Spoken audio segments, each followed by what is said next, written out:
I had $60 million in real estate. This is arbitrage. I'll pay you the $1.5 million, but we're gonna close it at 3. You'll get like the $500,000 or the $1 million back. You just committed fraud. They don't know that. How could I have committed a fraud against a bank that's fully aware of all the details of the transaction? When they say United States of America versus Portia Louder, that's when you're like, oh, how could I have been so foolish? I started building a photography company and my business just really grew.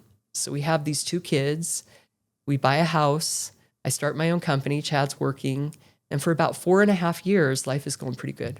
About that time, the real estate market's going crazy, and I decide that I need to build a home to put my studio in. It's in Utah. What year is this? It's 2003, 2004. So I'm building a home, and the lots in my neighborhood are just going up. And I told my husband, I said, I'm going to go lock up a couple of those lots. I'm going to put them under contract. And I think I gave him $2,500 and he flipped. I came home and he's like, what are you doing? How are we going to close those? What are you thinking? So I went and asked for the, right? I went and asked for the $2,500 back and then the lots like doubled in value. Right. I was so pissed off. I was like, don't ever tell me what to do again, you know? But about that time, my back went out too. So I ended up having a pretty good injury with my back and had to have back surgery. Now, I know this about myself, the kind of drug addict that I am. If I use like 1/2 of a pain pill, I'm right back at it. At that point, I didn't know that about myself. Like I still thought, oh, I'm doing good. You know, I'm living legit. And so when I had the back surgery, I didn't tell the doctor and he prescribed the pain pills again. And I kept thinking, I got this under control. I'm not on the street. I'm doing everything right. But my addiction, the thing about me is when I use drugs, I like to hustle. They go together. And so I started using pills again and decided that I would put some more lots under contract. But this time I ended up putting a whole subdivision under contract. And I used hard money. So I borrowed a couple $100,000. Well, more than that. I think I had about $500,000. And I had all of our equity line. I took an equity line on our house. So everything's locked up. And I'm thinking, well, I'm just going to build, you know, I'll get construction loans. Well, you can't get like 10 construction loans all at once. So my family, my parents, other people, I'm getting construction loans in everybody's name. Well, construction loans were hard to get. Yeah, that's a construction to perm loan. Yeah, that's very difficult. It's a lot harder than just getting, you know, refining your house or whatever. Well, I didn't know that. I'm pretty new in it. And now I'm paying this hard money every month, like $50,000 a month. Like, how do you come up with that? I have to buy a lot and flip it and I make $30,000. And so now I'm upside down. Plus I have my photography business, which is going, like I'm doing about 200 weddings a year. I mean, I have employees. I've got a studio now. So life is crazy. I have nannies taking care of my kids. And my name's Portia, which is pretty unusual. Mm-hmm. Well, there was another Portia. Her name was Portia Bunker in the real estate game in Utah, which is, again, unusual. And I had a couple guys reach out to me and say, hey, can we borrow some money? She was a hard money lender. I said, I don't know what you're talking about. I'm not a hard money lender. And they said, well, let's go to lunch. So we go to lunch and they explain to me what is called an equity deal. They're like, hey, we've got this house. It appraises for $5 million, but you can pick it up for $3 million and pull the cash out of it. An equity deal. That's great. That's so much better than a straw man or cash out refi or cashing out. I know. Yeah. Have you ever Googled your name? With one quick search, I can find all of your information on very sketchy websites. Your phone number, your old addresses. Want to know how scammers get your information? This is it. And that's why today's video is sponsored by Aura. There are companies called data brokers that take your personal information without asking and sell it to anyone, marketers, scammers, even stalkers. That's why your phone blows up with spam and weird texts. And if you want to get your information removed, they make it really hard on purpose. But Aura does this for you automatically, and they keep it off. Aura is not just for data removal. It helps me protect my whole digital life. They also give you a VPN to keep your internet private, a password manager to keep your login safe, antivirus software to stop hackers, data broker removal so companies stop selling your information, and $5 million in identity theft insurance just in case. It's like locking every door in your digital house. Go to aura.com/Matt to try Aura for free for 14 days. You'll see exactly where your information is being sold. I'm not leaving myself wide open. You shouldn't either. Once again, that's aura.com/Matt for a free 14-day trial. Yeah. Anyway, it was an equity deal. So I'm like, well, why would it appraise for 5? Like, why don't you sell it for 5 if it appraises for 5, right? And they're like, well, come take a look at it.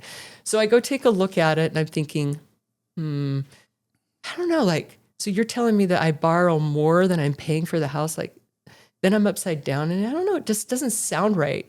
I remember telling my husband that night, I'm like, I don't think I would want to get involved in that. But then next month, my hard money loans are due on the lots. And so I go to a friend of mine that's also a hard money lender. I said, hey, come look at this deal with me. And he's like, well, it looks pretty cool. Like we could pull that $1 million and lend it at something else. And so it all looks really good.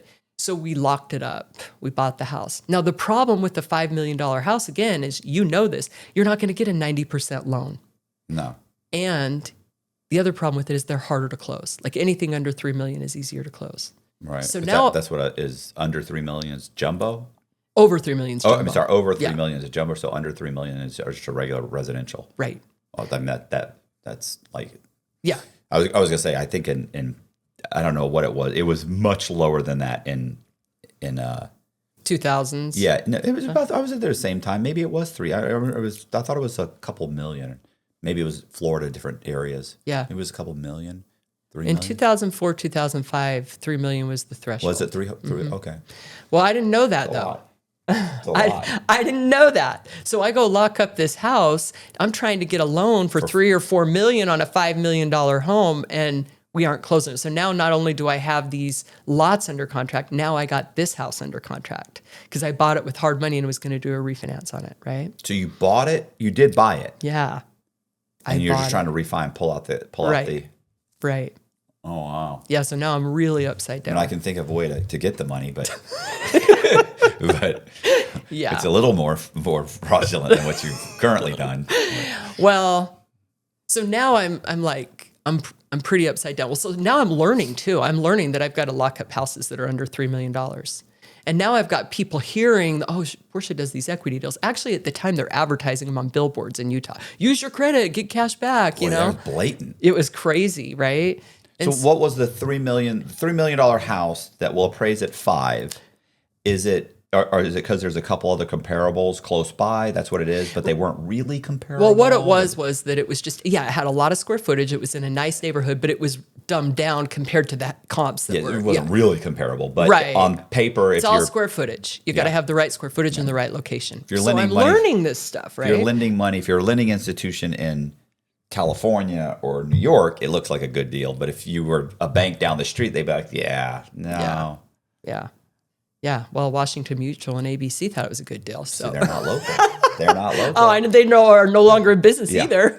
So anyway, so this continues to go on, and I'm learning more. I'm learning now that I have to close at $3 million, and the sweet spot is I got to buy the house or lock it up for like $1.5 million. And then I'm also finding out through mortgage brokers that there's companies like Washington Mutual that will lend 90%, but they got to get a little kickback under the table, which is illegal on top of the 3 points that they're getting. This money gets wired directly to this special person at Washington Mutual that's going to give us a 90% loan. Really? Yeah. That's nuts. Right. I literally got caught by Washington Mutual one time with multiple mortgages on a loan, and they had they should have called the FBI. Instead, their lawyer called me and said, can you just refinance this? Just get us our money back. Like, we don't want to call the FBI. Well, they were major fraudsters, right? Right. Like they don't. I knew. I was talking to him. Yeah, they were pulling a bigger fraud than we were pulling by far. When they're like, listen, nobody wants to call the FBI. I'm right. thinking, well, I know why I don't. Why don't you? Like, this is Washington Mutual. Right. Like, you think they're legit, right? Yeah. No, they weren't. Yeah, they were selling everything under the table. Really, it wasn't going so well.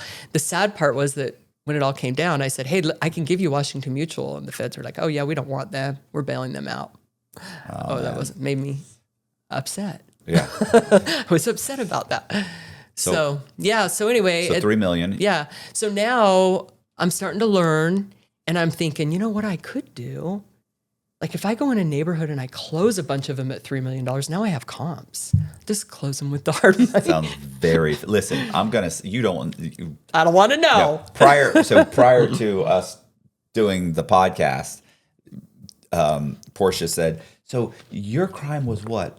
Fraud? Real estate fraud?" I'm like, "Oh wow!" Like, so I'm gonna send you a short version of my story, and when you When you listen to it, you're going to go, holy shit, this is exactly the same thing. Yeah. Because it was a farming scam. I just created a bunch of comparables, Right. drove the whole area up, borrowed the money, let them all go into foreclosure. Yeah. And made a few payments so it looks legit.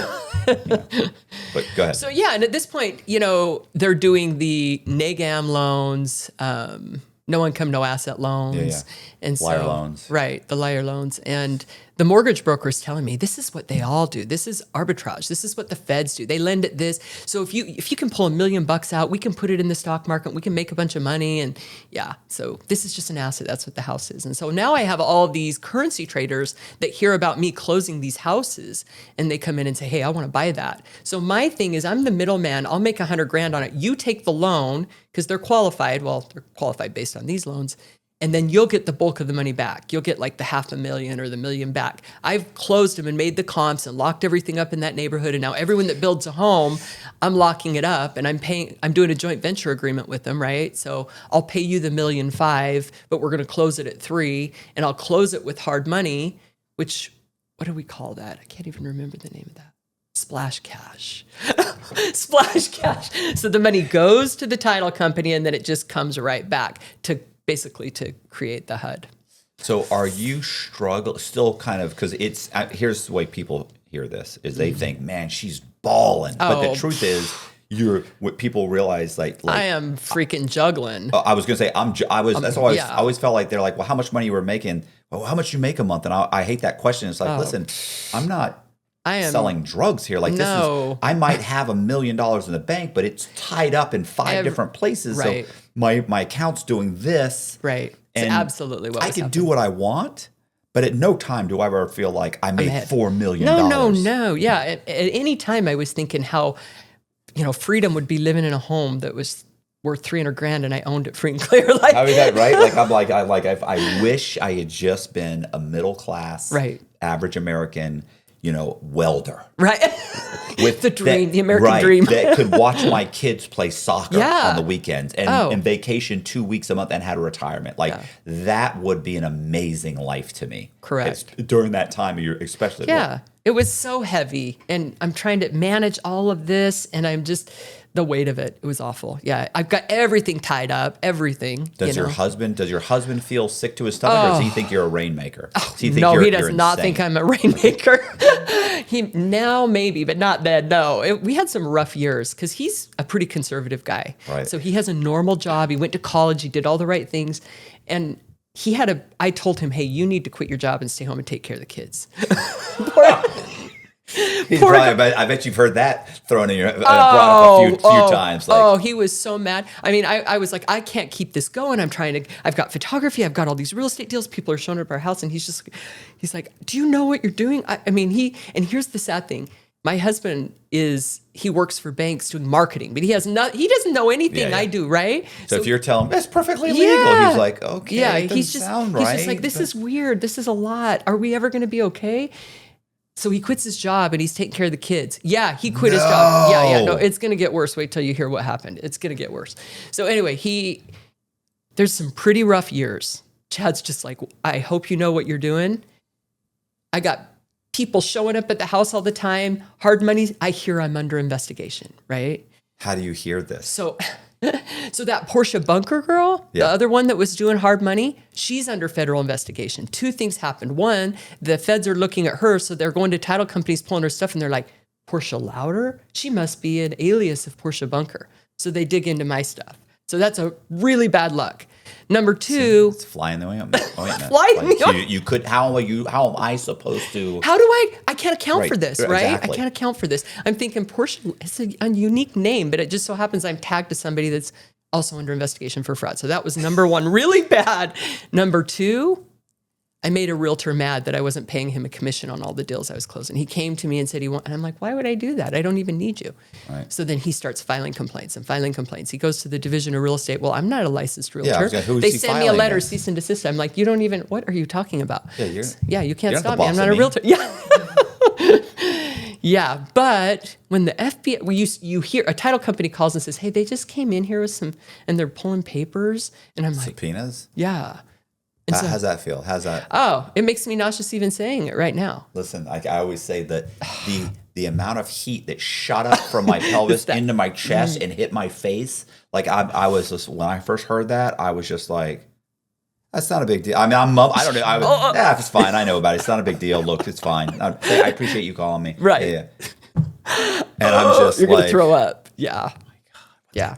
It's over. It's over. Yeah, it's a nauseating feeling. So my thinking is, well, I'll just go talk to a real estate attorney, and I'll just lay it all out for him. Can you go through one of the transactions that, like, for instance, like you're saying, like, I know because I've had, once you get about 10 mortgages in your name, they really don't want to give you any more mortgages, no matter what documentation, what you give them, right. So, and obviously you don't want your name on these other transactions where you're helping to build the comparable sales. So I'm saying, what do? You go to your cousin and say, like, how does that work? Like, like I had a deal, there was a house. So I went to my cousin and I convinced him this, and like, how does the money come back out? Like, can you break one down? So for me, there's two parts to the deal. There's the hard money part. So let's say that I go to a builder and I lock a house up that he's selling for, I make a deal with him. Right. Sell me the house for 1.2 or 1.4. And I've already closed enough houses in cash. Is that what you're asking? Right. So how did I close those? Well, so houses in cash? Those houses they're going to appraise at $3 million. I've already got but the you didn't buy it appraisals. for $3 million. I bought it for 1.4. 1.4. How does the comparable sale show up for $3 million? Because I closed them in hard money, sent the money to the title company to create the HUD, and then that cash comes back, and only this much goes to the seller. Okay, so there's an agreement, a joint venture agreement that's held at title that says 1.4 goes to the seller, and the other 1.6 comes back to an LLC that I have set up. And whoever bought it doesn't really, well, what I did is I had people buying it that were going to refinance them. Yeah. So we closed them in cash, and then they would go and refinance them. And I did have a few straw buyers like my husband or my brother or my mom or whatever, but mostly they were investors that were buying them to pull the cash out themselves. Right. So when you go and you buy this house, yes, the house is selling for 1.3. Okay. You write up a contract for $3 million. Mm-hmm. You borrow let's say the 1.3, or the whole 7 million, and it just comes back. Or I'm sorry, the whole 3 million. Let's just to make the numbers easy. Let's say this: I'm going to buy this house from you for $1.5 million. This is how I present it. Right. But I'm going to close it for $3 million. So there's going to be a joint venture agreement. The house is going to be sold to the joint venture agreement. You're going to get $1.5 million, and the other $1.5 million at title is going to come right back to me. We called that splash cash. That's money that just creates the HUD. So I had people that I could call, and I paid them a point to send their money to title, and it would come right back to them. Right. Then we refinance it. We put a lien on it. That's when the payday happens, is when the refinance happens, right? There's a lien for $500,000, and when that gets paid, that's going to come back to my LLC, and I'm going to kick it back to the person that bought the house, and I'm going to keep $100,000 of it. Okay. Does that make sense? Yeah. So when you close at the title company, it creates a transaction form for the county. So you're paying the extra doc stamps on the lien, the extra 0.007 doc stamps on the extra $1.5 million. Correct. To create the comparable. Correct. So now you've got 3 comparables. It's not just the comparable either, though. Now you've created the HUD for the refinance. If you've closed it and you've shown money coming in, we show that. So the way that they purchase it, we're going to show a big down payment from the buyer on that initial HUD, even though that money was never actually paid. It's going to come in and it's going to come right back to us, but it's going to look like they put $500,000 in. So are you writing up the agreement in such a way that the title company doesn't really realize that what's happening? They didn't think it was illegal. They didn't think it was illegal? Okay, they're telling you, oh yeah, it's fine. It's just creative financing or whatever. Yeah, we're fine with that. Well, there were but here's the other thing. Because I never had a title company tell me no. All of them were always like, yeah, that's fine. But when I first started doing these deals, I would go lock up a house for $1.5 million. I would call Washington Mutual or ABC lender and say, I would like to borrow this much money, and we have an appraisal for 2.9, and I'm only paying 1.5. And they would send their own appraiser, and their appraiser would say, oh, it's actually worth 3. Their own appraiser, right? So in my mind, there's no fraud, because how could I have committed a fraud against a bank that's fully aware of all the details of the transaction. But they don't really realize that you created the other 3 comparable That's sales. true. That's true. like, I hear what you're saying. There's that. I know, but my argument to the FBI was, how is the bank a victim when the bank knows that I paid? I mean, think about it though. If the bank knows that I'm actually locking it up at 1.5, I'm getting a $3 million appraisal, and they're lending more than the purchase price, is it fraudulent to the bank? I guess you're right. I mean, look, in the big picture, if they knew they did not care. If they would have never cared. If they knew that their appraisal was based on false comparables, then they would have cared. But here's the thing. They were selling all those loans. Well, I mean, I don't think Washington Mutual would have cared. Right, the underwriter. I think somebody cared someday. I think let's take Washington Mutual out of it, and let's say it's a legitimate bank. Right. They would have cared. Right. But I also think even a legitimate bank at that time, and to this day, would have said, we're only going to have this on our books for 90 days. We're going to put it into a tranche. It's going to be sold. We're getting our money back. We don't care what happens on the secondary market. Right. Because I don't necessarily know that, whatever. I don't necessarily know that all banks understood what they were really doing to the economy, how bad it was, until it was too late. I consider us all conspirators. Yeah. Me, the bank, yeah, even title sometimes. Yeah, I've mentioned this, George Carlson. I don't know if you've ever seen him. Mm-hmm. Do you know George Carlson? Yeah. So he's a comedian, right? I always thought he said it great, where he's explaining a conspiracy, and he's like, you do not have to have a meeting of the minds of all parties involved in a conspiracy if all of you have a common interest and a common goal. You're in a conspiracy. Right. So everybody, you don't have to sit down with the underwriter of this and all these. You guys don't have to get together in a room. Right. You're all of your goal is the same thing. Create this device that I can get rid of on the secondary market, and it's off my hands, and I don't care what happens. Right. So, okay. So you buy the property, and then you've already got it sold to somebody. You refinance it. Mm-hmm. They pull out. They get a loan for $2.5 million, whatever. Right. And you just get the $100,000 off the top. And then they're pocketing $500,000. Yeah. Right? And see, that's what my lawyer's like. Why are you doing this? Why are you doing this? You're not making all the money. I'm still making $100,000. I'm making $100,000, and then they have to make the payment, and they're getting the chunk of cash, right? But eventually, they all defaulted on the loans, and they took the big chunk of cash, and I took an indictment. So none of those guys were indicted. So there was that. So I go in and I talk to a real estate attorney, and I map it all out because I'm still saying, it's kind of legal. I mean, they're advertising this. It's a gray area. Yeah, it's gray. But you know what the real estate lawyer says? He goes, "It's brilliant. It's brilliant." That's what he said. I drew it all out, and he goes, "Wow. And you close at this, and then you refinance it at this and that." And he's like, "Oh, it's really..." Next day he calls me and goes, "I think you have some problems. Come back in. We were going to bring a criminal defense lawyer." I talked to a criminal lawyer. Right. That's what happened. So I go in and I talk to the criminal lawyer, and the criminal lawyer says, "You're not that important. You should just slow down and maybe stop, but you're not that important." I'm like, "No, but it's the FBI. Like, I think there could be some problems here." I'm thinking, you don't know. I've got a lot of money coming and going. I mean, like you say, I have a lot of money coming and going. I'm closing a lot of deals. Right. So then the FBI shows up at my house. They usually don't do that, but they did. I was living in a $3 million home at the time, and they showed up. Now I've got my last kid, my youngest. So she's 3 months old. She's in my arms. And my husband's at the house. And when they come to the door, they look at Chad and they said, "Hey, you're going to need to decide what you're going to do. Because if you stand by her, you could get wrapped up in a conspiracy because she's going to go to prison." And So, I mean, they just knock on the door? They're just very. I mean, they explained to you? Like, they just said, it's so weird that they came they never to my really house. came to they my usually house. don't do that, right? No. But they did. And I remember Cameron Saxey and Agent Denning, and they knocked on the door, and I'm standing there and I told Chad, "Don't you say a word." I said, "You step back now, friend. You need to go. That's that for somebody who's been saying perfectly legal, perfectly fine. Say nothing." They're like, "What?" He's got to be like, "What do you say nothing about? What? Nothing. Everything is it's all legal." His face is white. He's just like, I know my husband, and I'm like, I need to get him out of here. Like, he can't do this. Yeah, it was terrible. I just remember the most sickening feeling, like everything I have is gone. I'm going to lose it all.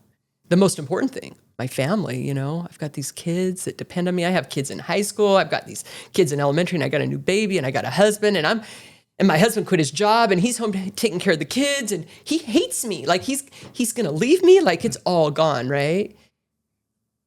So I called the attorney back, and the attorney goes, "Oh yeah, you probably have some problems." Well, wait a second. So the FBI knocks on the door. You open the door. They come in for a minute. And then they leave because I'm like, "Yeah, we're not talking to you. You need to go." Okay. Yeah. Bye. But before they leave, they turn to your husband and say, "You need to figure this out because she's going to prison. She's going down." That's and then what they did. They leave. Yep. Okay. Yeah. And I spent 2 days in bed throwing up. It was awful. Called the lawyer, and she's like, "Well, let me see what I can do." I had a few different attorneys at this point. I didn't realize that my main attorney, his wife was also an attorney. So they're both like tag teaming me now. So she says, "Hey, let me set up a meeting. Because I don't think what you did," everyone keeps saying, "I don't think it's that big of a deal. Like, I don't think it's that serious, you know? You're just a mom. It's not a big deal." So they can tell you that they're wrong about that. It's just personal experience. Right. It is a big deal. It became a huge deal. So anyway, they set up a meeting with the FBI and with the main prosecutor, whole bunch of people in the room. And as soon as we walk in the room, my attorney looks at me and goes, "There's a lot of people here." This guy is not instilling confidence at all. No. And I was like, "Well, what do you want me to do?" And they're like, "Well, you know, I think if they see that you're really sorry." I know, right? What crackerjack lawyer did you get? Well, I had to fire that attorney. I went through several attorneys. But anyway, at this point, I sat down with them, and they're asking me questions about things that I really hadn't done. They thought that I don't even remember exactly what they thought, but it wasn't what I had done. They started off with Miss Louder. Or Miss Louder. Miss Louder. I didn't really love that. I was like I thought it wasn't good. Gotta get him on a first name basis, get him on your team. Like, yeah. I tried that. I showed him a family picture. I was like, you guys. Yeah. We need to fix this. I think these people are doing something illegal. It's exactly how it was. I was like, "Oh, you're talking about that." I'm not doing that. Yeah. Yeah, it wasn't like that. And eventually, I mean, they got pissed. In fact, I remember the FBI agent, he's like, "Portia." No, he didn't say Portia. But he said, "Louder, listen, people have lost money. People have lost a lot of money. People with handicapped kids have lost money." And I was like, "What?" Wait a second. It was like the market has crashed. And I felt What year is this? This was about 2007, 2008. Okay, so it's crashing. It's crashing, and they're looking at me like I'm the cause of it. And I'm thinking, wait a minute, like I'm not the only one, right? But it was, and that's when the attorney says, "Hey, we need to take a break." And we go outside, and they're like, "I think this meeting's over." Like they're pissed. And so we left. And again, the attorney calls me and says, "Maybe we can get you you might do a couple of years in prison." And I'm like, "What?" We went from you're not that big of a deal. Well, this is really brilliant to you're going to do a few years in prison. That's when I went and found a new attorney. This is like great. Tom Cruise wanting to hang off the side of an airplane, and his security or his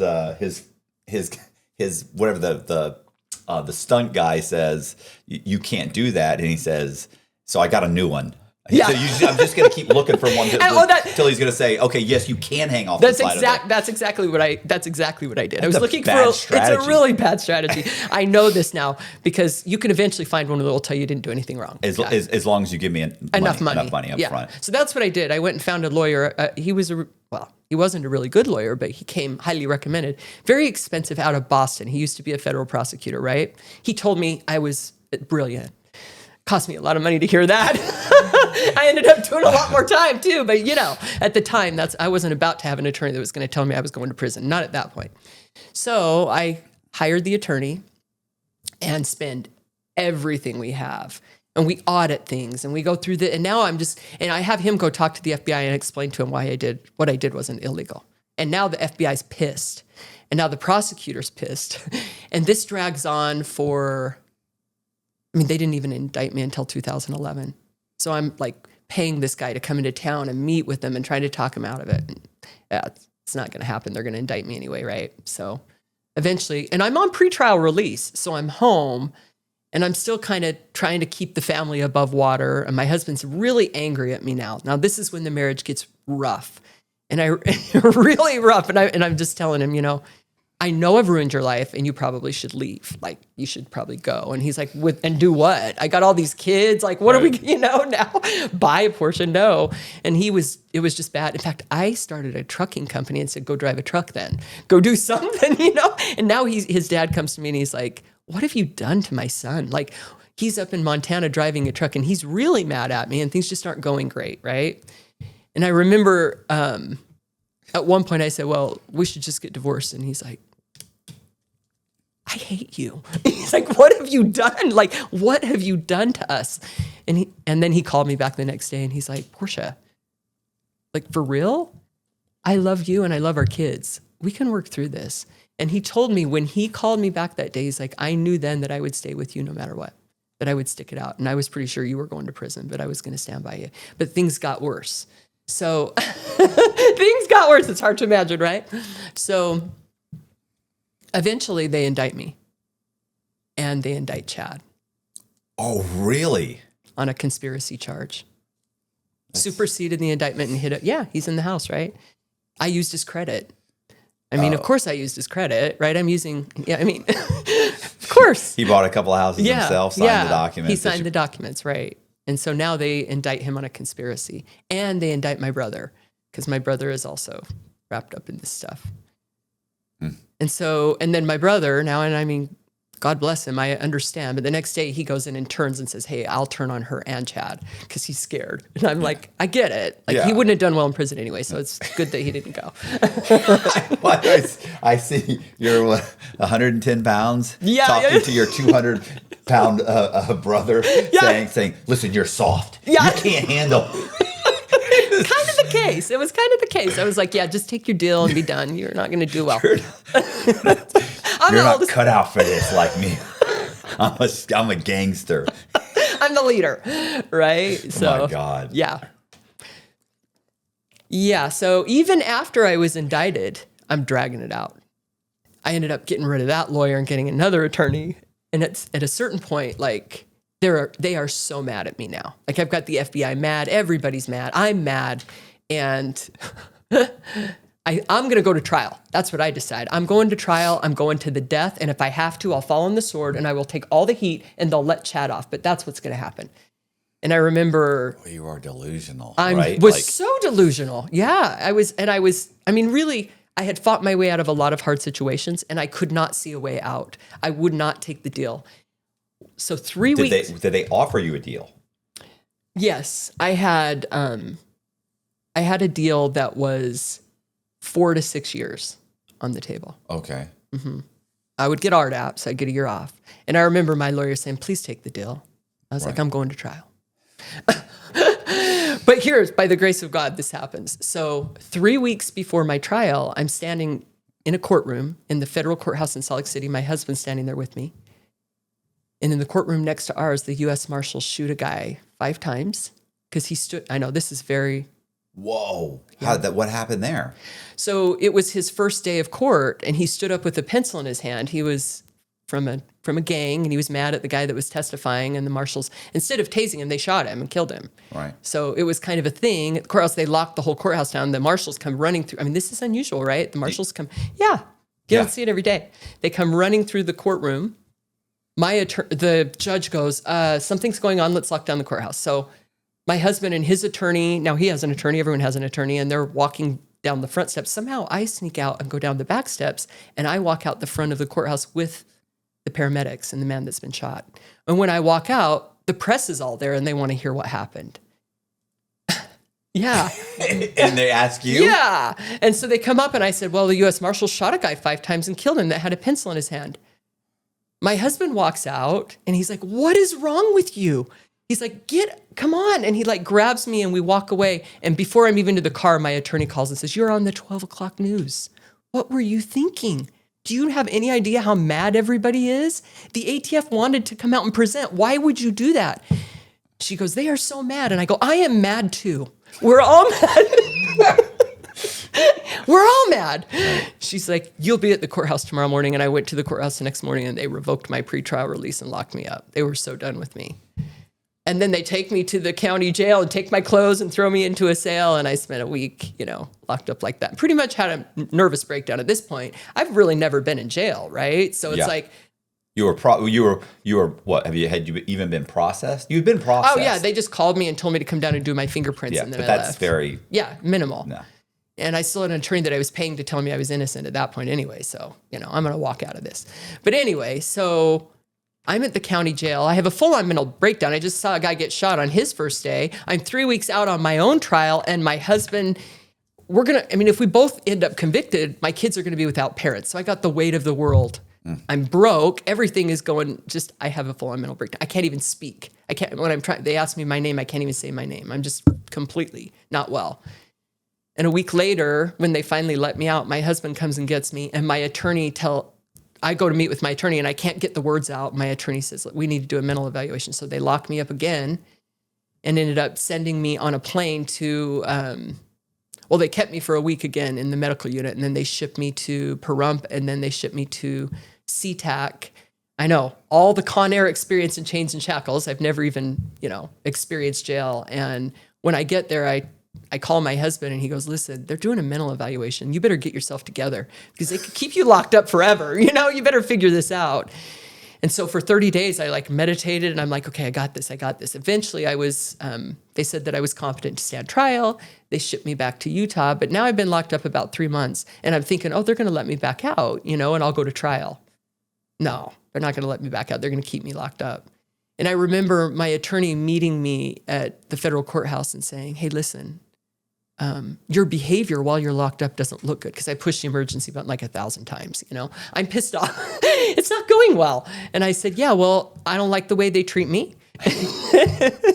My attorney goes, Portia, really, it's important that you get yourself together. And I said, listen, if I plead guilty, will they let me out today?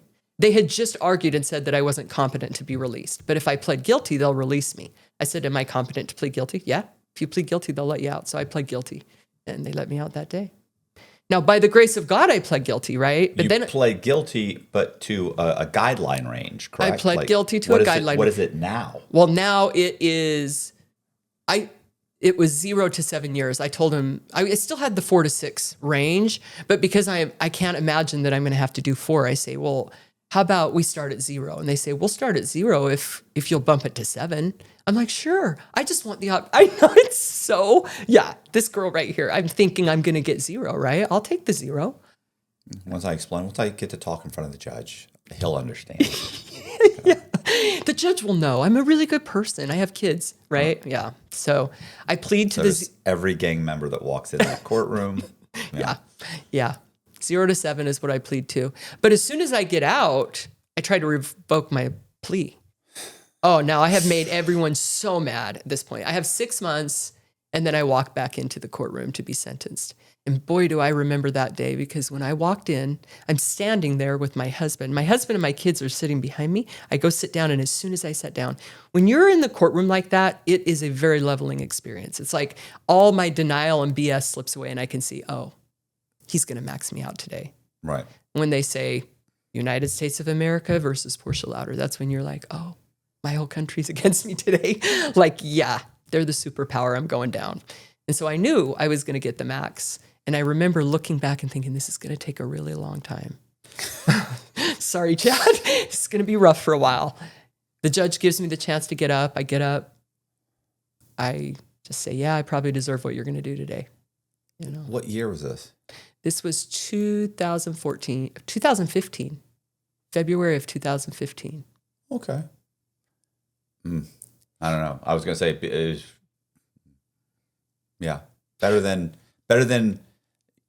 better than it being like 2009, 10, 11. You know what I'm saying? Like those that's when the heat. That's when the judge is driving down the street and every other house in his own neighborhood is for sale. Correct. Yeah, I had never thought about it like that. So, in my mind, I just thought, well, geez, I could have already been done with prison by the time I walked in to get sentenced if I had made a deal, because I drug it out so long. And it's not like we could restart our life or anything through all those years. So it's 2015, it's February. The judge says, thank you, Miss Louder. I'm sentencing you to 84 months in federal prison. Yeah. And he says, you'll be a mother again someday.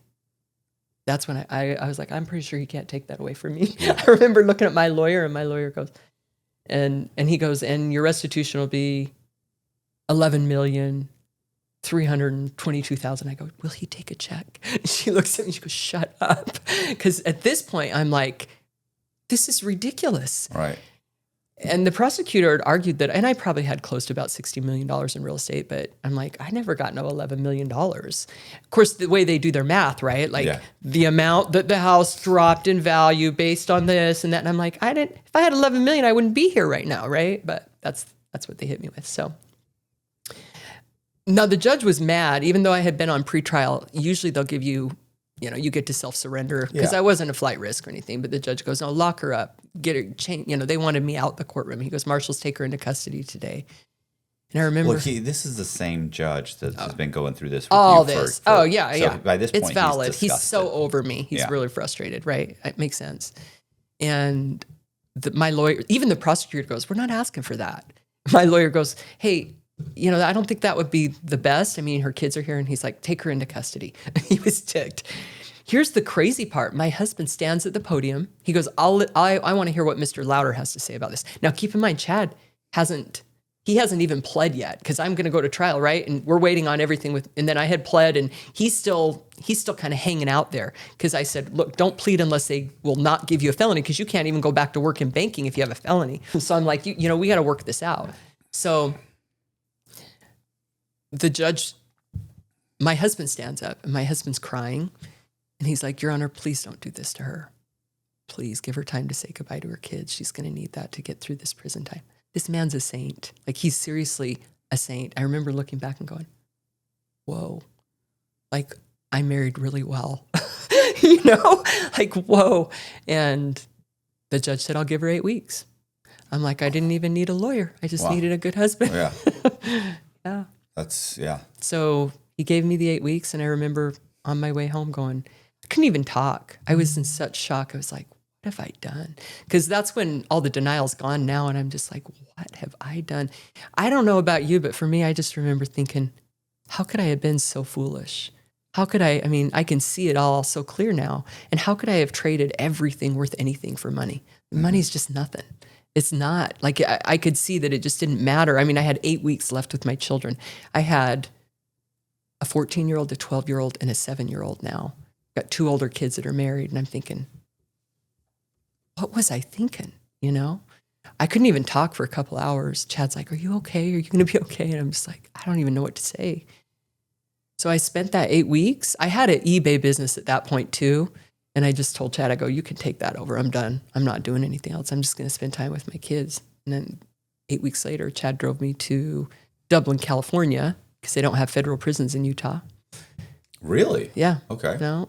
Drove me 14 hours, and I walked into the FCI in Dublin, California, which has now been closed, and I was devastated. I mean, it's different, right? Jail, prison. I mean, prison, that's when the time hits you. That's when the reality of the time hits you. And when I walked in, I was just like, I remember that I had another hour before I had to self-surrender, but I was really anxious. So I told Chad, just drop me off at the prison. As soon as I walked in, I was like, whoa, why would I waste that last hour? I mean, I really love my husband, I could just see it's never going to be the same. Like, my life will never be the same. And I remember looking at all the women, they're all wearing khaki and they didn't seem too happy. Like, I'm like, oh, this is not going to be good. I was so devastated and brokenhearted. I think for 3 days, I didn't even leave the cell. I just laid there. At this point, my bunkie's like, hey, you got to get out of here. Like, they're going to come in and throw you in a suicide cell because you haven't eaten anything. You're not moving around. You got to get out of here. And I said, just go away. Like, all I can see is my children's faces. I can't imagine how I'm going to do that much time. And I think the way that I coped was denial. Again, I'm like, oh, God's going to get me out of this. I'm not going to have to do all this time. Like, that's what everyone says, right? Yeah. I was going to say, well, it's, there's, what are the stages of grief? Right. Denial, yeah. bargaining. Anger, all those. Yeah. You go through all those. Yeah. I had to grieve the years without my children. So 3 days later, I go out to the day room and I sit down at a table next to a girl named Bubbles. I still don't know Bubbles' first name. Bubbles is really good at watching TV, though. She's got it down. Like, she sits there for hours. And I remember I'm just sitting there with a picture of my kids, and I'm like, I'm just so brokenhearted. And Bubbles is like, it's okay, baby. Just keep breathing. And pain goes away eventually. She just keep watching TV, look over. It's okay. I don't even think she knows my name to this day. That's what surprised me, though. It surprised me that the women were really like, they were kind. Right. You know, all the stuff you see on TV, it's like. Because they've all been through it. Yeah, you know what I'm they've saying? all been through Yeah. it. So they knew. The guys that come in or lay in bed for 2 days. All the other guys walk in and they'll tell them, rub some fucking dirt in it, bro. Come out to the rec yard. You'll be all right. I didn't get any. There was no hugs. No hugs from Bubbles. There's no it's okay for Bubbles. There were some Bubbles that wanted to hug me, but I hear it's different for men and women. I think women probably men struggle more with violence and women struggle more with codependency. That surprised me. I was just like, you guys can't even walk to the kitchen alone? What's wrong with y'all? So that's a little different. But for me, I finally went over to the track and had a serious conversation with myself because I was like, you got to get it together. This is not working for you. I'm walking around the track. I'm like, listen, you've done hard things before. You can do this, you know? Get it together. And here's something that was interesting.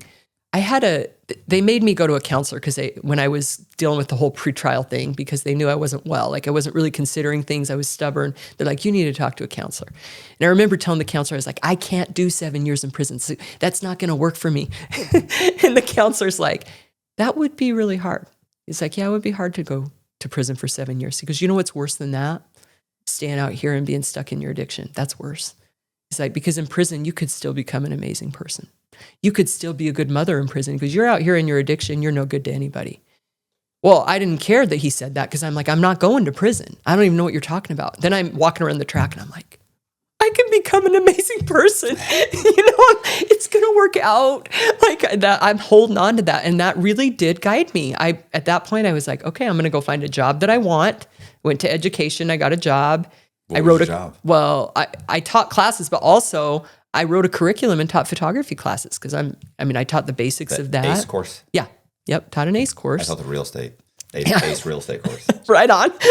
Yeah, but you got to find some meaning. Yeah. You got to find a way to find meaning, right? Yeah.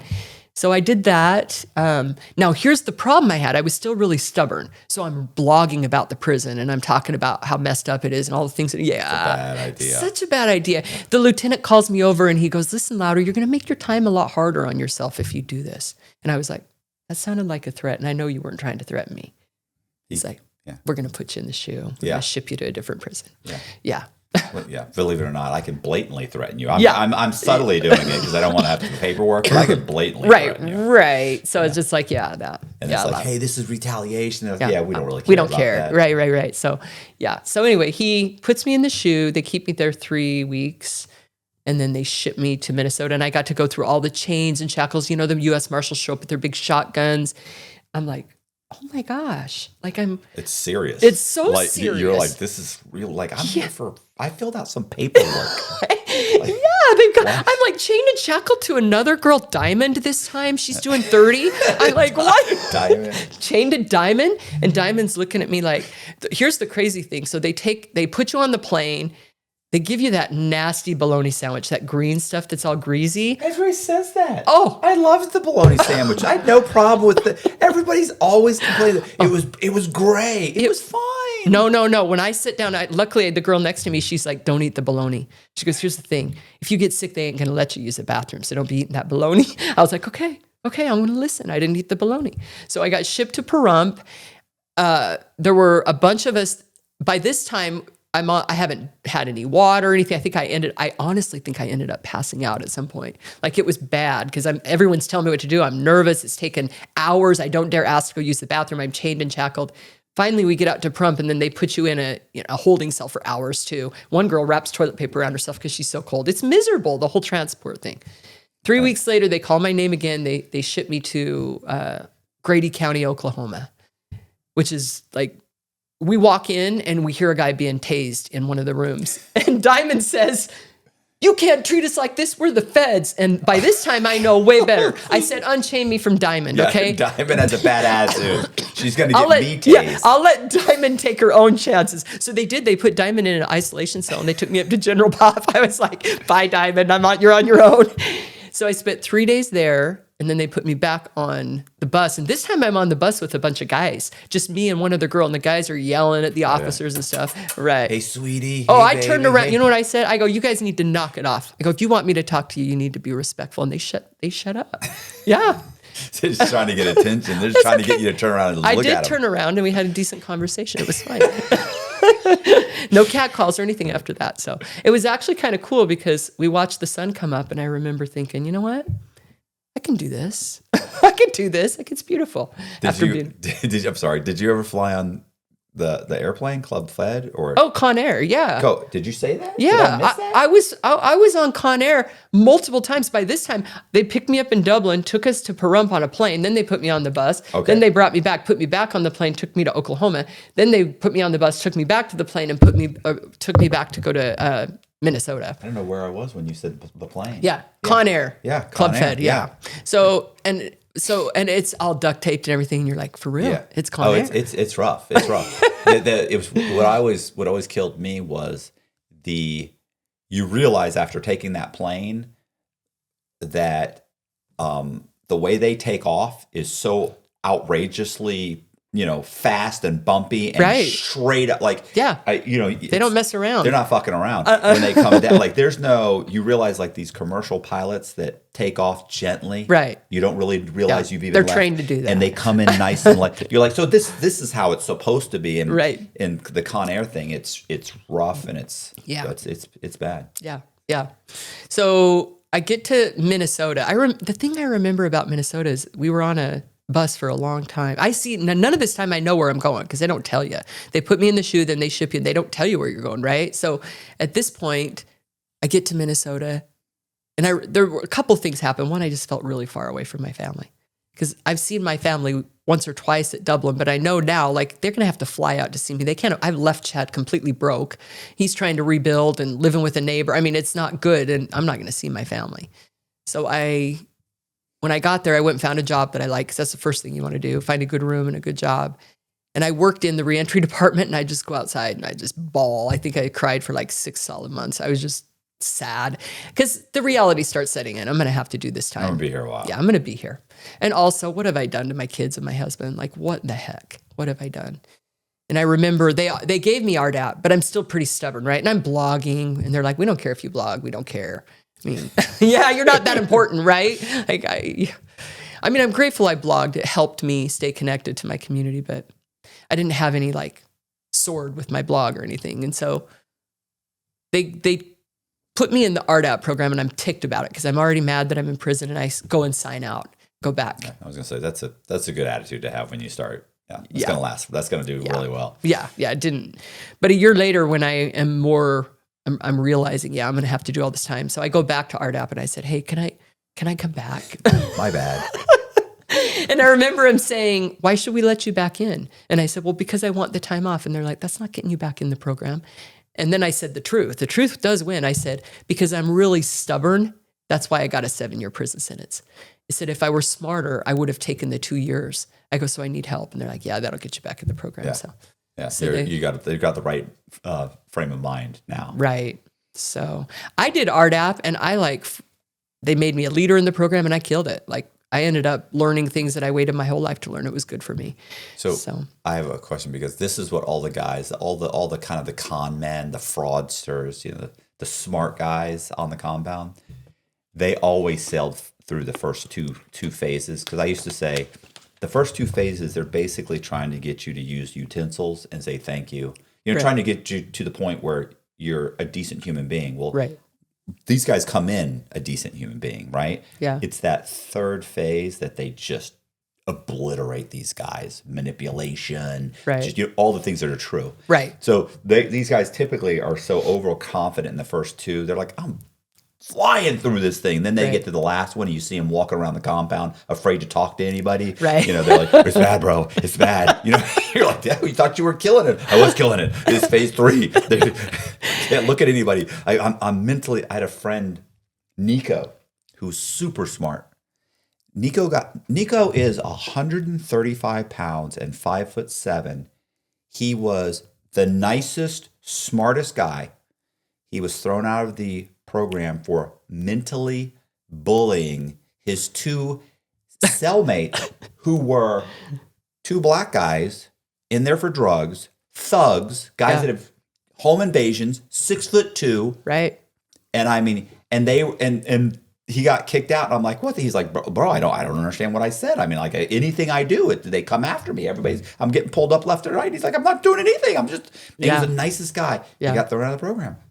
Well, I took that program super serious. Right. So what was happened? the third phase? Is what I'm saying. What was that like? Is that right? Oh, Was right that out like the for you? gate. Well, not so much for me because Okay. I was there the first month, and I here's the turning point for me. So I'm in my first phase, and there's this gangster girl that's in phase 3, right? And she comes over and she goes, "Hey, Louder, I got some vegetables, which you're not supposed to steal vegetables from Yeah, the of kitchen." course. She's like, "Let's go down to the rec yard and eat some vegetables." Yeah. So I go down to the rec yard, and I remember eating those vegetables and feeling like I just smoked some major drugs for the first time. Right. I'm just like, oh my gosh, what have I done? Right. So I go back that night and I'm thinking, oh no, I'm pulling myself up. I'm going to go pull myself up. So the next day I go up to the front of the room and I was like, I ate stolen vegetables from the kitchen, and you hear everybody gasp, "Oh, you did what?" And the counselor looks at me and said, "Miss Louder, I know you didn't do it alone. Who made you do it?" And I'm like, "It was me." And no, it was not. You got to snitch out who did it with you, right? Because she's going to stand up next and say, you're not taking responsibility because I was with you. Right. So eventually I just looked over and I was like, yeah, pointed at her. She looked at me and mad dogged me so hard. She came up and she was just like, and so she's just like, "Oh, you're going down." So I had her, and then I had another girl who was doing life, and they let her in the program, and I pulled her girlfriend up, and she goes, "You're done, Louder." So right away, I was just like, "That's Making friends. Yeah, making friends. No, I sat in my bunk for about 5 minutes, and I thought, "Oh no, she didn't." I walked downstairs and I said, "Don't ever threaten me again." I said, "Do what you got to do. You said we were friends, and friends don't threaten each other." And she's like, "Mad respect, Louder." I'll never bother you again. So, I mean, I held my own, and they made me a leader, and I told people, I'm like, "I'm coming for you. Don't break the rules." So, yeah, I was fine. And I held myself, I pulled myself up. I knew everyone's coming for me, so I just did whatever I needed to do and took it. But it was good for me. I mean, I learned how to set boundaries, and I taught classes over there too, assertive communication. People are like, "You don't need to be any more assertive." So it was good. So yeah, I did my year there, and then so I did 3 years in Minnesota, and then they transferred me back to a camp. So I finally did camp time in Victorville, California. I was happy. Because I love the sun. I have this picture of me that, like, my mugshot getting to Victorville, I got a great big smile. The ladies, I had never seen anyone so happy. But I was so used to those 10-minute moves. And you know what people say all the time? So what they did, because my security level was so low, they just came and picked me up and dropped me off at the airport. Yeah, they gave my wife and like 3 other girls bus tickets. Yeah. And they just dropped them. Like they literally drove across the whole country in their like outfits. Yeah. They're on the bus. People are like, Everyone says that didn't happen. I'm like, oh no, it did happen. Oh, and absolutely. just, I've You're been at camp behind. status. And I've been behind a fence for 4 years. So at this point, I'm flipping out. I'd rather be on Con Air. They put me in a car. I'm freaked out by that. They take me to the airport in Minnesota, and I walk up to an officer, and I was like, "Will you help me get?" All I had was my prison ID. I don't even have an ID, and I have to get on a plane. So I get on the plane. I fly to California, and they gave me money to go find a taxi driver. And I'm telling the taxi driver, "Hey, you need to take me to the prison." He's like, why are you going to the prison? I go, "That's where I live." He's like, "What did you do?" He said, "I don't know if I want you getting in my taxi." I said, "Oh." I killed a cab driver. I'm like, there's lots of good people in prison. He's like, "Whatever." He takes me to the camp, and I walk in.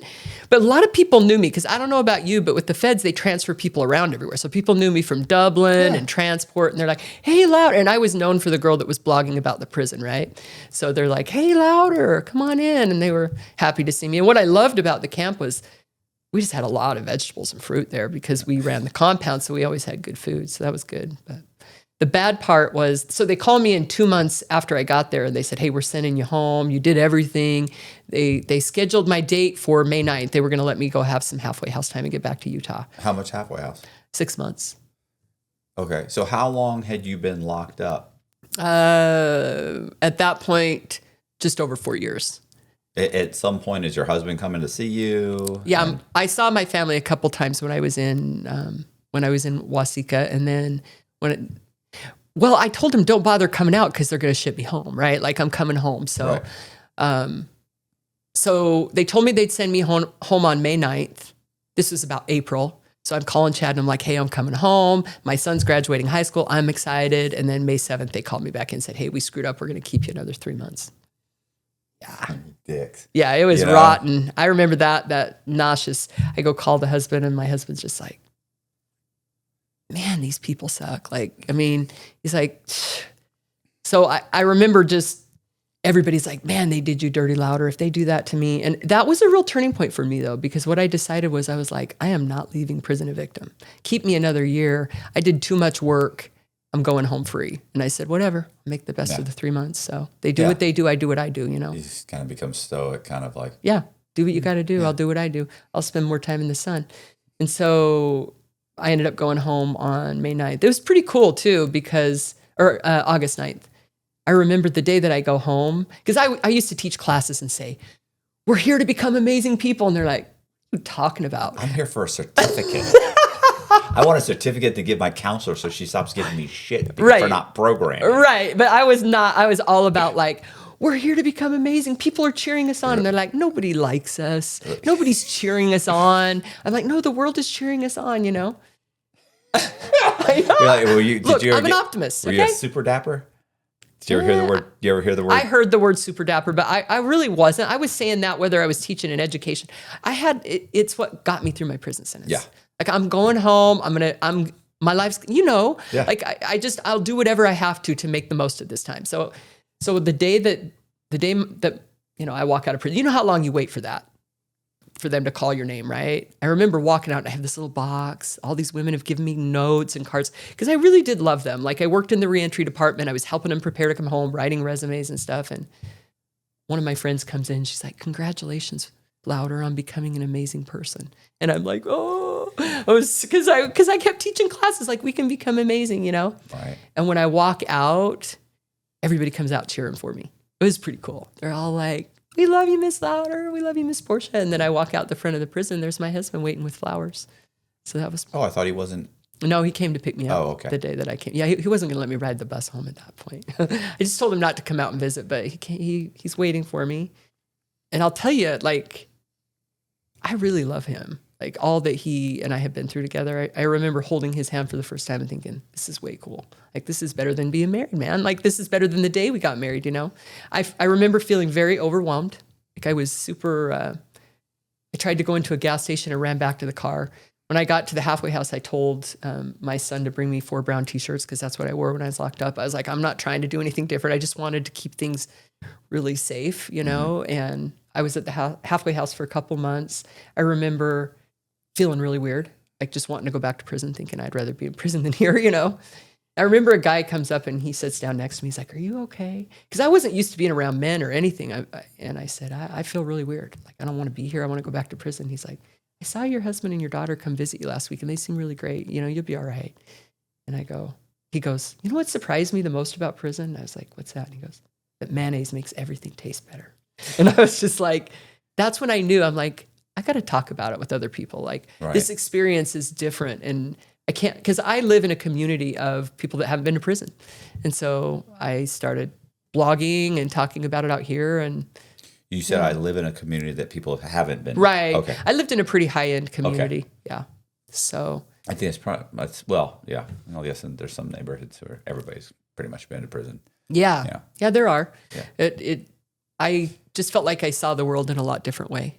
Before I went to prison, I just thought everyone in prison is bad. Like, I can't go to prison. I'm not bad, right? And then I go to prison and I'm like, actually, I'm probably worse than most of the people in here because I knew better and I was still doing all that. So it just changed. There's a lot of great people in prison that have grown up in pretty tough circumstances. And so for me, my view now of people in prison is that we're all just the same. People out here, think about it. Think about those mortgage brokers that got away with it, right? Washington Mutual, all the big guys that the government didn't, that they bailed them out. They should be in prison. That was hard for me for a long time because I kept thinking about, there were so many people that walked. Why me? Why me? And I had to shift and say, you know what? My integrity was bad. It doesn't really matter what everybody else got away with. Right. Actually, no one really gets away with anything eventually. You pay the price one way or another. So I paid mine in prison and yeah. been home now for almost 5 years. And the cool part about my life now is my kids trust me. I have a good job. A lot of people ask, like, how do you get a good job? I'm like, I did the work when I was in prison to prepare to come home. And I'm super honest and upfront about what I've been through. And I have a beautiful life. So there's life after prison. I probably should also mention that with my husband, you know, he ended up having to plead guilty. And luckily he didn't do any time. He got home confinement and took care of the kids, but he was never able to work in the banking market again. So that was just one more hit that he took, but it's worked out. But yeah. So do you remember when you were talking about how, like what we were talking about, you were juggling everything and you felt like, I remember, so I would always doing stuff, right? Like there was nothing that was going to get in my way. I'm going to figure out a way around this. Like, and I remember one time, you know what a section 32 loan is? I want to say section 38. I know what Section 8 is, but I mean, no, Section 30. I think it's called this. I think it's called. I'm sure somebody will correct me. I'm almost positive it's called a Section 32 loan, and what that means is that you're charging such an exorbitant broker fee that you have to give the bar. You have to have the borrower come in, sign everything, and then they have to wait like 5 days or something to determine if they really want the money. Like you give them like 5 business days. right. So one day I was refinancing this guy's house. I'm getting him like a second mortgage or something. Right. I forget. But it's like a second mortgage for $60,000 or something. And I was charging him a huge fee. And the day before the closing, the lender calls me up and says, listen, you're charging an extra we have to change your fee from $6,000 down to $2,000. $4,000, you're way into Section 32. And I was like, and I'm thinking, I want the 4,000. Like, that's no good. I want it. He's like, or you can disclose to him, and then he'll have 5 days to change his mind, 5 business days. So like a week and a half, he'll get the money, like 8 days or something. And I was like, you know, they don't count the day you close. They don't count the day that, you know, so it's like, they don't count the weekend. I was like, and I went, you know what? Cut my fee to the 4,000. Right. And he was like, okay, cool. And I said, okay, cool. I'm gonna submit the, and then of course he was refi, so he's paying off credit cards and stuff. Right. So anyway, I closed the loan and everything. I remember I go to my mother-in-law's house. My mother-in-law, by the way, worked as a processor in the mortgage division of Bank of America. Ooh. She'd been in banking like 20 years, 30 years. Yeah. So I would go to my mother-in-law's house. My wife is there. I'm with my son. I walk in. We had dinner with him every once in a while. And usually my wife hung out at her mom's house all the time. So I go straight there. I walk in. I said, hey. And I used to freak her out all the time. She knows I'm doing cash back, refi. She knows that Right. there's straw men. She knows all kinds of stuff. Right. So I walk in. She said, oh, Mateo. She's Puerto Rican. Oh, Mateo, how was today? How was your work today? I said, oh, it's pretty good. It's pretty good. I said, it's funny. I said, I had a Section 32 loan. She said, oh, you did? I said, yeah. And she went, the funds released today? And I went, no, it was today. Like they called me yesterday and told me that I was $4,000. I charged too much. My fee was $4,000 over Section 32. And he was going to have to wait. I said, so I told him to cut my fee, $4,000. And she's like, oh, that's horrible. I said, yeah. I said, and then what I did was I went ahead and I submitted a list of for the payoffs of all of his credit cards. I said, it's funny too, because that's when we got there, he saw like 12,000 for his Visa, this Visa, 7,000 for this one, 15,000 for his car note, and then $4,000 for his American Express. And while he was looking at it, he goes, whoa. He said, I don't have an American Express. I said, oh yeah, that's mine. Oh no. I told him, here's what they were going to do. Boom, boom, boom. They were going to make you wait 7 days to get, I figured, yeah. Instead, I just cut it and I'll just send this to my American Express. And the guy was like, "Oh yeah, cool, bro. That's no problem." Yeah. People don't realize like, "Oh my god, you just committed fraud Right. on my loan." Like, "Oh my god." They don't know that. I'm like, "So I just figured that." I said, "Or we can wait." I said, "I can disclose to you now. We can redo it and you'll get the check in a week or two." He's like, "Nah, bro, I want my money now." He's like, "I'm good." He's "That's cool." He's "I get it. It's no problem." I said, "Okay, cool." And she goes, and so I'm telling my mother-in-law that, and she goes, "Oh, Mateo, I know you didn't do that." "No, Mateo, no. Ay, Dios míos, Mateo, you didn't do that."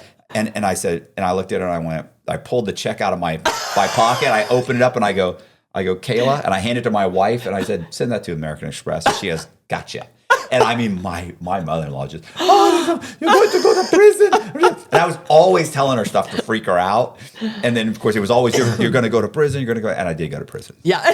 And it worked out that way. Yeah. She was absolutely right.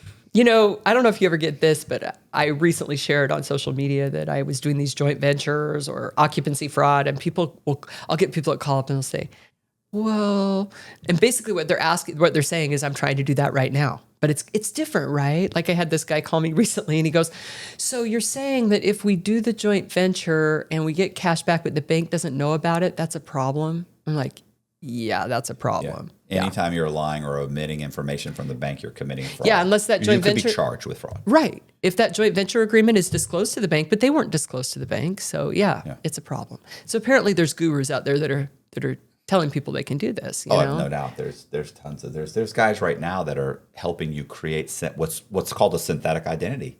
They're helping you create a synthetic credit profile. And what they call them, I think they call them CPNs. They'll issue you. You can go to this website, and there's dozens of them, but you go there and you pay, and they issue you a CPN that they'll tell you was issued from the government. But if you look into it enough, you realize you just randomly made up a number. Yeah. And now the reason they say they're CPNs and they're issued is they've run them through like LexisNexis or Equifax, one of the credit bureaus, to make sure that number has never been issued as a social security number.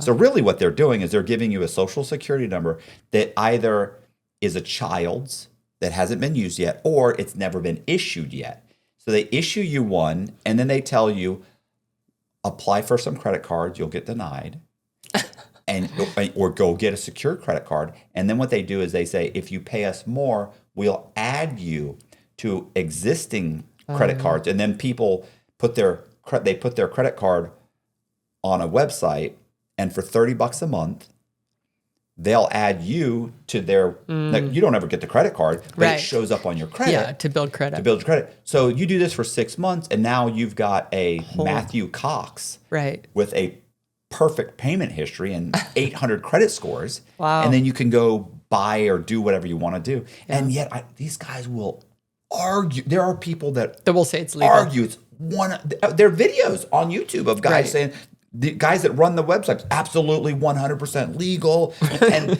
and then you can pull up all these articles. There's like, and this guy got arrested for this, and this guy, and they always, no, what he did was different. He didn't do. You have to do that. They have all these little things like, stop it, bro. It's illegal. It's illegal. Yeah.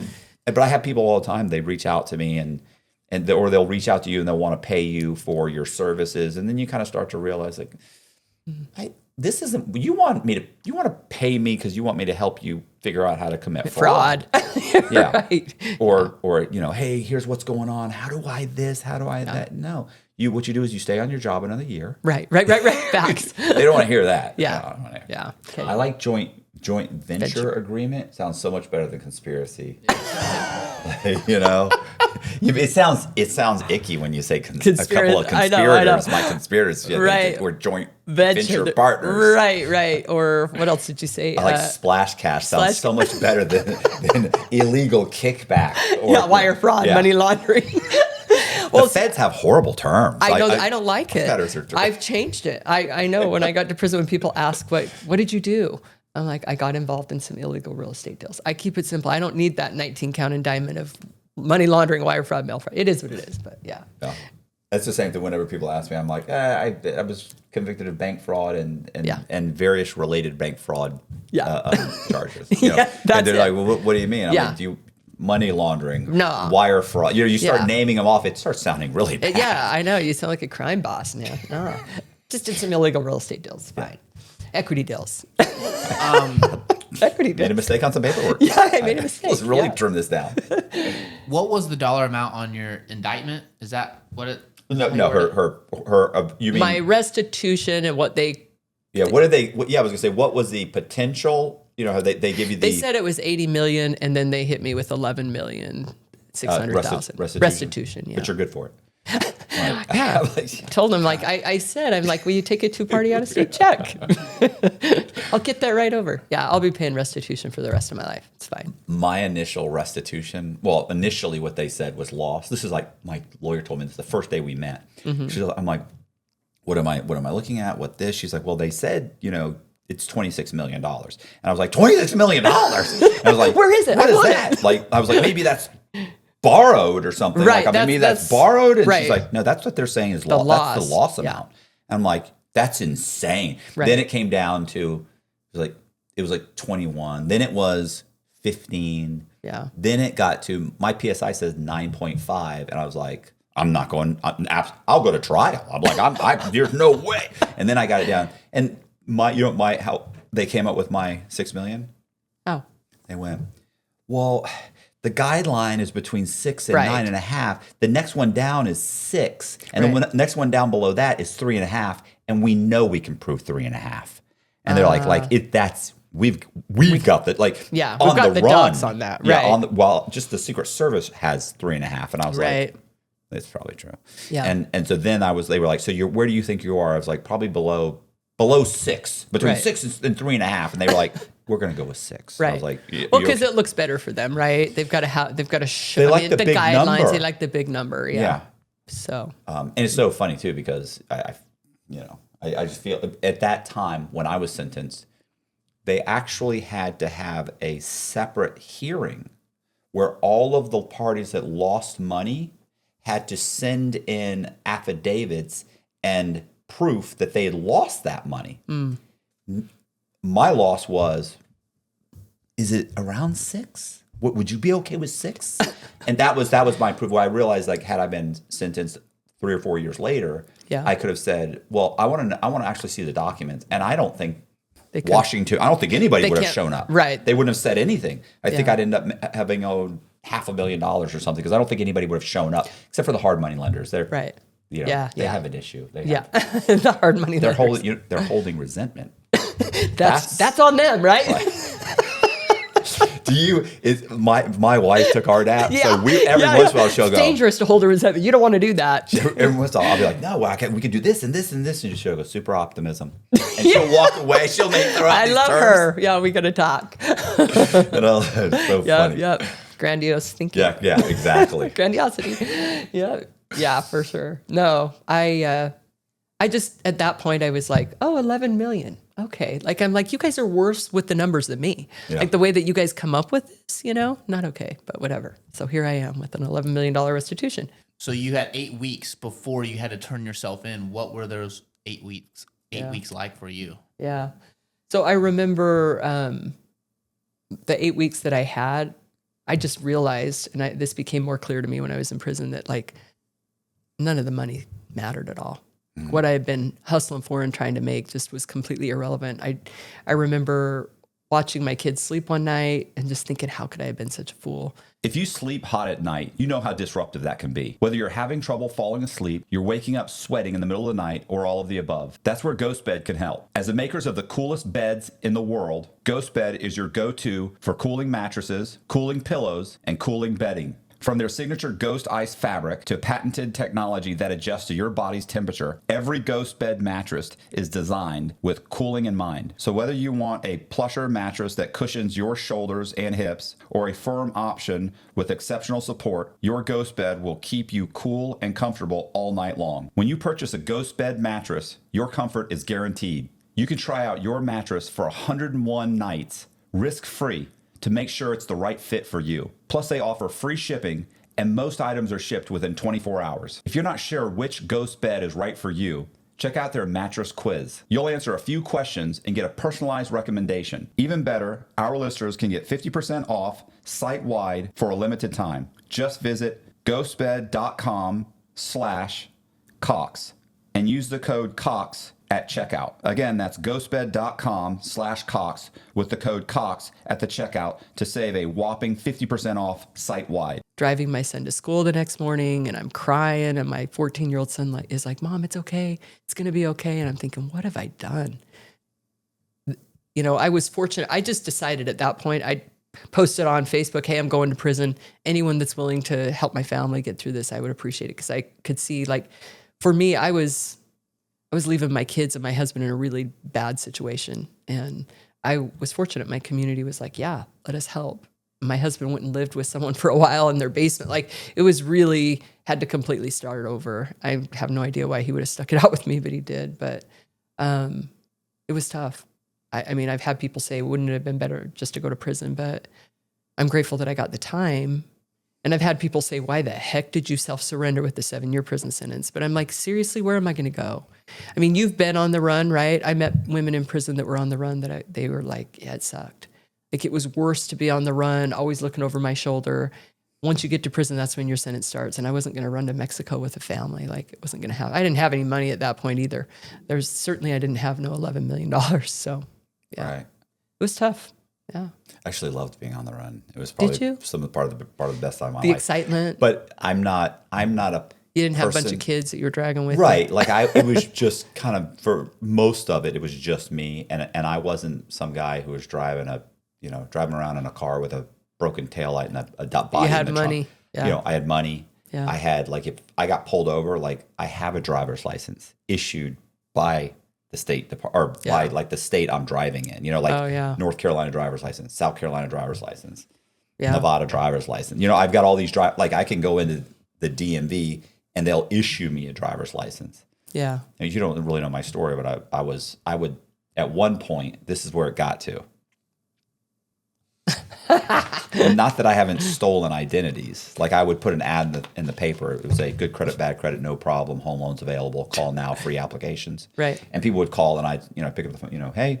And I mean, listen, I own a mortgage company. I've taken 1,000 applications. Sure. So I just, hey, what's going on? Let's talk for a second. You've been on your job. What are you looking for? Refi. You go through the process. I take an application on them. Yeah. And then they give me enough information to steal their credit. To steal their identity. Wow. And I just asked a couple extra questions, which was, what states have you had identification in? If you ever had a passport, and have you ever been incarcerated? Or filed, or have you ever been convicted of a crime? Yeah. And then they would answer those. But of course, in the back of the last page on the 1003, they ask you all of these types of questions. Sure. It's just one more question. Right. I would also say, where were you born? What state and county were you born in? What's your mother's maiden name, for a security question? Yeah. And then they would say, I never once had anybody not tell me. Oh yeah. I mean, they've answered 3 pages of everything I've asked. By the time you get to dangerous. that, well, here's the thing. I realized after taking a few of those and using those, going and getting driver's license in those people's names, I realized, like, one guy told me, I've been arrested. I had a DUI. But I got my driver's license back, and he said I lost it for a year. And he's like, but it's not a felony or anything. I was like, oh, okay.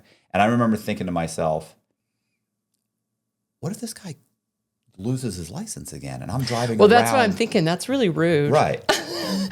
Well, what I realized was, like, I don't like hurting everyday people. Banks, that's different. No, and I only did that a few times. And then not that I'm judging you or anything. No, it's fine. And then what I did, this is worse. Oh no! And then what I did was I realized, who I really need to steal their identities is homeless people. I love the homeless. What is wrong with you, sicko? I get it. I love them too. I know. Yeah, I love all their identities. Yeah. No, I get that because they don't care. Yeah, But I'm just saying. I'd walk out. I made a statistical survey form. I made up completely. Like, when I got arrested, oh my the goodness, Secret Service were like, "Where did you get this form?" Because it had, like, government statistical That's survey impressive. form you number should be working for the 1207. feds, So I would go around. I made a little badge that I was a statistical surveyor, and I would go around and I'd say, we're doing a survey to determine where we place our next homeless facility. You're the real life catch me if you can, ridiculous. right? For real. They would give me all the information for $20. Wow. 20, yeah, they're the homeless. They paid 20. That was like, that's big bucks, yeah. Get the information, and then I realized, okay, these 4 guys, they've all had driver's licenses in Nevada. Yeah. So I'm going to go ahead and I'm going to get them in South Carolina, and I go in there, the DMV. I'd order this stuff. Yeah. Go in, get it. So if I get pulled over and driving a cop as Gary Sullivan, if I get pulled over by a cop and I'm driving a car as Gary Sullivan, I'm driving Gary Sullivan's car. I have full coverage insurance. It's financed. Here's my ID. Here's So my for full you, coverage. it's exciting because I've got passports as Gary Sullivan. I'm leaving the country as Gary Sullivan and coming back. I got bank accounts. Like, I'm legit looking. For real. So I wasn't concerned, but most people are like, they go on the run. Everybody says that. Like, I'm looking over my shoulder. I'm waiting for them to come get me. Yeah. There's the amount of stress they're under. Your addiction to hustle's next level. Like for me, not trying to Says the $11.5 million restitution lady. No, but I mean, like I was making a lot of money as a photographer before I got into real estate. Like I totally got in there and didn't think, I mean, for sure, once I got in deep, I was just like, oh yeah. Because now I'm starting to create assets for people with, CDs and putting different people's names on them and all kinds of things. So I know that I started out this way and then but like, I still had an image in the community and a family and a husband. And it wasn't, I sold myself a bunch of lies for sure. When I walked into the federal courthouse, that's when I realized, oh, I'm a freaking felon. I'm a fraudster. I'm a criminal. I'm a fraudster. Yeah. But I wasn't I wasn't stealing anyone's identities because that would have been too blatant. No, you're a better person than me. No, not better. Was there any articles about your case? Oh, yeah. Oh, yeah. I was on the 10 o'clock news. There's a couple of really nice ones out there that you can attach. Did they ever call it like the first time I read an article about me and it said I was a con man? Yeah, that's what it said. They go with con man, or they'll go with fraudster, or they didn't do that with me. Oh, I had all kinds. Listen, anyway. Like the first time I read that, I was just like, I was so offended. Yeah, you don't know me. I just was disgusted. I was so just to complete denial. Right. That everything you said in that article was 100% correct. And it was much worse than you guys even know. But I think it's rare for somebody to take that extreme of ownership that you do, right? And for me, it took me a long time to get honest with myself. Like it took me a couple of years of my prison sentence. And that's when I got to the place where I was just like, I am going to own this. I am so sick and tired of feeling like a victim because I had made the government out to be the worst. My judge was the worst. The prosecutors, the FBI were dirty. There were so many people doing worse than me, those suckers, right? But then I got to this place where I was just like, just own it. Just free yourself. And so, yeah, I did all of that and it's okay. But I think it took me a long time to get to that place. And the other thing that was hard was that I lost everything. Like prior to getting into real estate, I had a nice home. I had a good income. And really greed and my addiction took me to a place that I never want to go back to. Like I don't dream about fraud. Like it doesn't excite me. I think your addiction is more the hustle than I definitely like the hustle, but my main addiction is codependency when I was younger, but mostly drug addiction. So I've been sober for 10 years now and I'll never use a drug again. I'll die before I use a drug again because I know my thinking, because that hustle thinking for me is really connected to my addiction. You're unusual. You're very smart and you're a hustler through and through. Keep all this. You are unusual. No, like I don't think I've ever met anyone as smart because a lot of people I'm sitting there in prison. I'm like, what? Like you guys, you thought you were going to get away with that? What were you thinking? Because I remember meeting my friend Macy and at this point, I'm really struggling to take ownership of my crime. And she comes in and she goes, I'm a drug dealer. They send drug dealers to prison. What's your problem? You're a fraudster. I'm like, no, I'm a good person. Yeah, I am a fraudster and I made some mistakes and I'm a good person. Right. I was going to say, yeah, they're not exclusive. Yeah, no. And so, but what's really cool is when someone like you, who's been through all that, like starts building on something really solid because you can just fly. It's cool. And you don't lose it, right? Like, because I never kept anything. Where's my wife? I keep telling my wife I'm an amazing person. You are. She sounds amazing too, though. Or I'll see somebody in out whatever, and they'll be like, "Oh my God, you're Matt Cox. Oh my God, bro, yeah. I love your stuff. I watch this, and you're amazing." And I always look at my wife, and I'm like, "Amazing." Did you hear? She's like, "He doesn't know you. He doesn't know you." Yeah. So, it's so funny too. I know Colby. I know Colby's editing. Yeah. I already know Colby mentioned what you did during the 8 weeks that you were out. With your kids and everything. He went back to that. Okay. Because he's trying to get me to cry. I guarantee that is like listen. Have you ever cried? Oh, you kidding me? I cry there was the fact that I didn't cry during this podcast and is only because I didn't throw out a couple of things that I started to say and I said, don't do it, bro. Yeah, I felt like Man up. You got to get a hold of this. And then when Colby mentioned it, I thought, boy, that motherfucker. He's trying. He's trying. And he says, oh, I know it's going to be a good video if Matt cries. Oh, and he'll do it. He'll make a TikTok. And then I'll be like, well, nobody's going to watch that. And then it'll get 1.5 million. I'm like, oh, this guy. Well, I intentionally didn't go into as much of the emotional stuff because I could tell you were being all tough and everything. So. Yeah. Listen, sometimes like my eyes will start to well up. Somebody will be telling a story and my eyes will start to well up and I'll see them kind of subtly stop and they'll realize like, oh no, this guy's about to cry. And then they'll pull back and I almost feel like, thank you or they'll lean into it. And I'm like, you bastard. Some guys are like, yeah, they embrace it. They're like, oh yeah, it's horrible. It's a horrible. I felt like you weren't trying to go there, so no, I didn't go soft on you. Yeah. Yeah. Listen, prior to prison, I was a rock. Really? Was a rock. Just cracked me. And then it's funny. You said like after a year or two, you were like, just embrace it. Yeah. It was about 4 years. It was really when I wrote a manuscript, right? I mean, I wrote a memoir. Yeah. Obviously my memoir. So I wrote my memoir, and just during that process. Writing it, didn't do it because I really just documented what I'd done. And then I got a literary agent. He read it and he was like, this is an amazing story. Mm-hmm. He said, you have to rewrite it. And I was like, well, what do you mean? To put the emotion. Yeah. He said, you don't mention this. You don't mention this. You never, he goes through the whole thing. He said, when I was done reading this whole thing, he said, I thought you got 26 years. And I thought, good, fuck them. Mm. See, I feel that a little bit more. Mine is super emotional. It's from a woman's perspective. Right. Because, yeah, it's just different. Yeah. Well, I obviously rewrote it twice. But I rewrote it again, and then he read it again, and then he gave me more like edits, a lot of edits, and I rewrote it again. Mm-hmm. But it was during that process, he sent me some books on how to write memoirs. You're not self-published? No, I am self-published. Oh, okay. But I didn't publish it because... Well, because he kept dragging it. And then I introduced him to another guy and he had me write his book while I was incarcerated. Got you. So it was like, and my book got kind of attached to his book. Like, well, I'm going to pitch both of them. It's like, motherfucker, this is years now. It's years. The thing is, he really had me because this guy's putting money on, like, yeah. You got to believe in somebody if you're sending him $300-400 a month.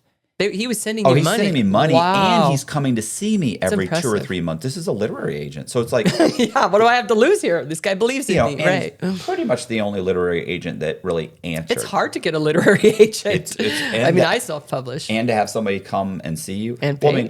Ultimately, I don't get it published because after he actually dies, and it's a little more complicated than that. But he dies, and so I was a few years away from. I was like, I'm just going to self-publish. Like I'd read enough articles where people were like. Self-published people are making, $7-8. Well, you own the rights too. There's like so many benefits to self-publishing. And there were interviews with all these guys. They were like, look, if you're a best-selling author, you can make some good money. Right. If you're not, the disparity between being a bestseller and not is massive. You make nothing. Nothing. Right. And so I was like, I'm going to go out on a limb here and say that I'm not going to be the Wolf of Wall Street. Right. And I'm probably I think you're smarter than him, though. You're pretty smart. Get that on. Make a note. Make a TikTok. That's a TikTok. We'll send it to Belford's wife, ex-wife. Yeah, we interviewed her. Yeah, I saw that. It's funny too. She got a lot of views. She's got like over 140 or 130. Like it did really well. Yeah, I thought. You know what I was thinking about the other night? Is Belfort interviewed his FBI agent that tracked him. We should probably reach out to that guy. Right. Yeah. Have him on. That's cool. That's cool. That's cool. I don't really want to talk to my FBI agents again. Really? We listen to this. you don't know my story, but there was I don't know who this woman is. She was horrible. She was actually probably very good at her job, but she was a horrible individual. She's such a horrible individual that other FBI agents, when they would come see me in the prison, and they'd come and sit down, they go, "So I heard you had Candace as your agent," and I'd be like, "Yeah." They go, "What'd you think of her?" And I'd be like, "She was a fucking nightmare." They're like, "I know, bro. She's 2 cubicles down." They're like, "She's the worst." And they're like, "Yeah, the notorious yeah." FBI And I'm like, agent. "She hated my guts. I'd never done." And he's like, "Oh, you're not alone. She trusts me. She's Why were they still coming to talk to you in the prison? Oh, well, I was cooperating. I got you turned on everybody. Absolutely. I got 26 and a half years. Oh, yeah. You know? Yeah. And I trimmed it down. Call me your favorite informant now. Yeah, I trimmed it. Yeah, exactly. Like, what are you talking about? 26 years. I'm with you guys. What can we do about this? Paul, John, let's talk about this. Come see me. So, you are something. oh man, it's horrible. Usually when you read it, you're gonna be like, this is the guy that they tell you about when the other inmates say, "Don't discuss your case with other inmates." This is that guy. You were doing that while you were locked up? That was I got 5 years off I recovered $500,000 in Ponzi scheme that a Ponzi schemer was fucking. Oh, and I was like, "Listen, you got the money. I'm telling you right now. You got to talk to this person and this person. You are something. I'm I need surprised. something in writing from the U.S. attorney saying they'll consider it." Wow. Oh yeah. Wow. Oh, I got my time 7 years off and then 5. Yeah. Well, I tried. I mean, not You're a horrible person. I tried. yeah, you know. No, mostly I tried I mean, they called me the leader organizer and they wouldn't let me give them any information on banks or anything else. They weren't trying to get them. So whatever. It was just me.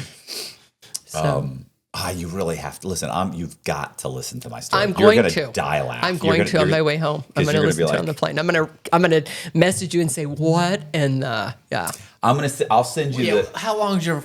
Because there's a 2-hour version, Send them to me. a 7-hour version. Yeah. Even Oh, I'll be well, listening no, to I it. was thinking. My I was flight's actually, 5 hours, so I got some time. I was actually thinking about sending her Danny Jones's version.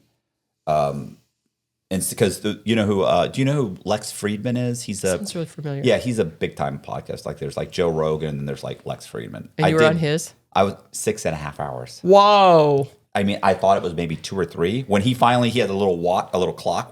When we were finally wrapping it up, he's like, "How long do you think we went?" And I was like, 3 hours. like 3.5. And he goes, 7.5 hours. I was like, we trimmed it down an hour. Wow. And I was like, what? My wife was waiting for me in the parking lot. She was in the back seat. She finally climbed the back seat and went to sleep. And I'm like, oh my God, she's going to kill me. My phone's on it's on airplane mode. I got to see this. I definitely. Is it a video? Yeah, it's YouTube. But I'll send you the one from Concrete. Yeah.